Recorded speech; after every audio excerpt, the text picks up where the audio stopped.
Welcome back, and this is the home stretch, Neota's favorite part of the program. You serious? I like the beginning more than the end. Well, we have in the studio Eric Aghimien, born in Benin City, Edo State, and he's a talented, self-taught Nigerian filmmaker. He's a producer, he's a writer, he's a director. He planned to study filmmaking, but things didn't work out. So he had to train himself, read books, went online, read articles, and guess what? Today he's a successful filmmaker. Good morning, Eric. Good morning. Good to have you with us today. Yeah, my pleasure. I like the hair, even though this is no longer commonplace in Nigeria. See men with plenty of hair like this. It's doing natural. It is natural. A lot of men prefer to shave their hair these days. Like me. And you don't want to join that fashion? No. I think I look better like this. Well, did she say so? Yeah. Okay, all right. Good. So you win. Welcome to Sunrise, Eric. Thank you. Now tell us, you became a filmmaker in spite of the fact that you could not actually study filmmaking. How did you achieve that? I'm one of those people who try not to excuse failure. I mean, give excuses. Yeah, make excuses for failure. So when I discovered that I loved movie, I've always loved movie as a child. I can remember when I was 8, I used to draw comics. I used to sell. That's a form of storytelling. And so, I used to sell in my school, make some lunch money and stuff like that. Yeah, so it's always been there. You used to sell your comics in school when I was 8 years old in primary school. So you tell stories with your comics? Yeah, I just draw comics and stuff like that, take to school, sell, make some lunch money. I used to have a lot of fans and followers in school. Clever. Yeah, so when I read Science Lab Tech, but that's a different story. That's a different story. They never do what they study. Yeah. I think we're used to it on this segment now. Yeah, an engineer who is singing, I will always pray for you. And then he tells us, remember the day he came and he said, by the time I got to year 2, I was bored with engineering. Yeah. And they begin to wonder how you could get bored with engineering. Another one. Yeah, it happens. I think that basically was because of environment which I grew up. They make you believe, you have to study mainstream engineering and stuff like that, to become. But that's not the story these days. I discovered that around 2004 when I met my uncle. He saw some things I did with clay and stuff like that. I was like, you should be in art.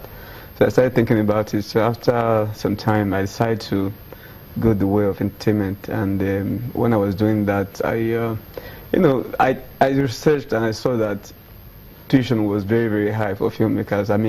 Film students. So I had to look for another alternative route to become a filmmaker. So I started looking for books, searching online for articles and stuff like that. So, and watched a couple of videos as well. I did that for about 3 years. And when I was sure I was ready to make a film, I made my first film titled A Mind from Home. Yeah. And the film, thankfully won a lot of awards. I think about 14 awards. Even produced Best Actor in Africa. Yeah, produced Best Actor in Africa, 2014. That's Topet Dela. And you had found your niche. Yeah. The AMVC. AMVC, yeah. Tell us about that film, A Man from Home. Yeah, A Man from Home was the film. After I read books and stuff, when I thought I was ready, I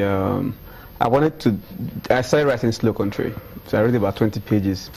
Realistically, it wasn't possible to shoot with the budget I had, so I had to look for a smaller story, cheaper story that would involve a lot of young people who are also as hungry as I was. So just a strategy. So I just put that together, something I can just talk to young people like me and say, okay, let's do this together like we're playing at the backyard. So that was what happened, and we did that, and I just wrote about campus violence and stuff like that. So, and I was surprised. After I finished doing the film, I just put the trailer online, and that was it. you know, the African Magic started calling, different people started calling for interviews and stuff like that. It was just something we just did, you know, like play. There was no expectation. As they say in our part of the country, play. Play, yeah.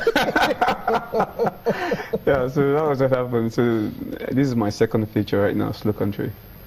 So that first, I'm still in the Mile from Home. That was your first That was movie. my first, yeah. How would you rate it now? In terms of quality, yeah.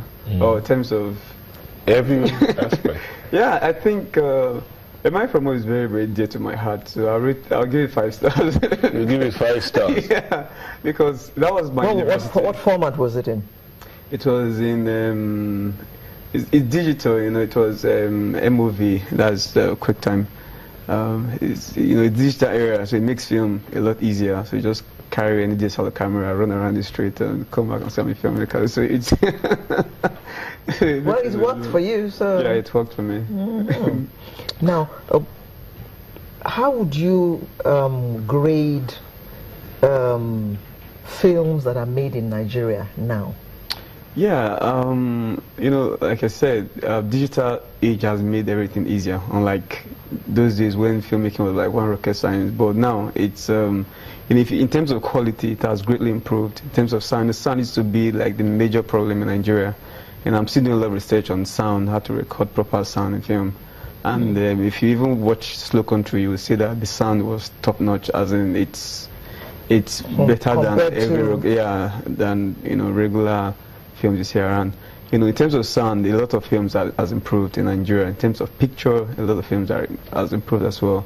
In terms of technicalities, scripting and stuff like that, you know, unlike before that, people just jump into say 7 days, bring out a film. People take their time now to make film. I mean, to tell their story right. How long did it take you to shoot Slow Country? Yeah, I knew that was going to be the next question. Yeah, it took me over a year. I think it took about 3 months for me to plan. It took about 18 to 20 days or so for us to shoot, and it took about a year for us to edit. Yeah, you know it's action. So it has a lot of visual effects. I saw the trailer and I noticed that you actually smashed the car against the wall. Actually. Was that your car, or you bought the car? No, we bought it to smash it. You bought the car to smash it? From the local mechanic, right? I think there is. No, there's this cars parts village, yeah. So you just go there, buy some cars that you can afford, and smash it. So that's what we did. Okay. Well, you actually bought a car to smash it. Yeah, we bought it to smash it. Yeah. And in the trailer, the gunfight was so real. Yeah, I mean, I did a lot of research on that when I was still learning film. So I think, you know, it's just like problem solving, because before then, people didn't have confidence in Nigerian action films. You know, after I moved from home, people started believing that it's possible in Nigeria.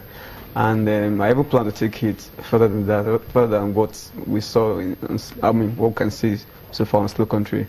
You know, like massive visual effects. So what are the reviews that you've received from Slow Country? Yeah, the review has been very, very encouraging, because if you go to the internet, you know, it's been screened in African International Film Festival and won that Real Time Film Festival. And besides, you know, which one is this? This is the trailer. Slow Country. Slow Country, yeah.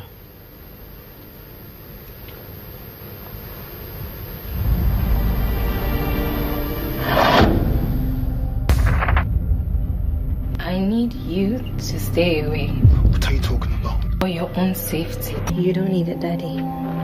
You have me, and I will. You help us get the information we need. We will help you. Do you know what he would do to me and to my son if I snitch? You know? We will protect you. I beg you. Who be this monkey? That was the car which was purchased to be smashed. Purchased for smashing. Yeah. Okay, what location? You shot everything in Nigeria, of course. Of course, yeah. Okay. In Nigeria. So, but in terms of like location finding, what challenges did you have?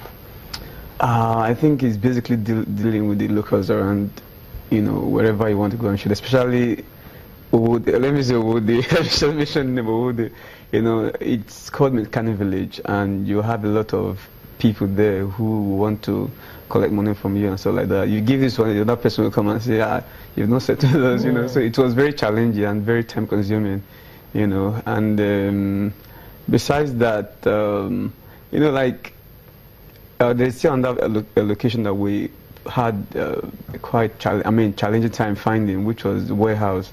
You know, it's difficult. You can't just create your own warehouse. I mean, we don't even have the budget, so we had to look for warehouse that already existed, and you know, we begged some people, you know, to be able to use their warehouse and stuff like that. You know.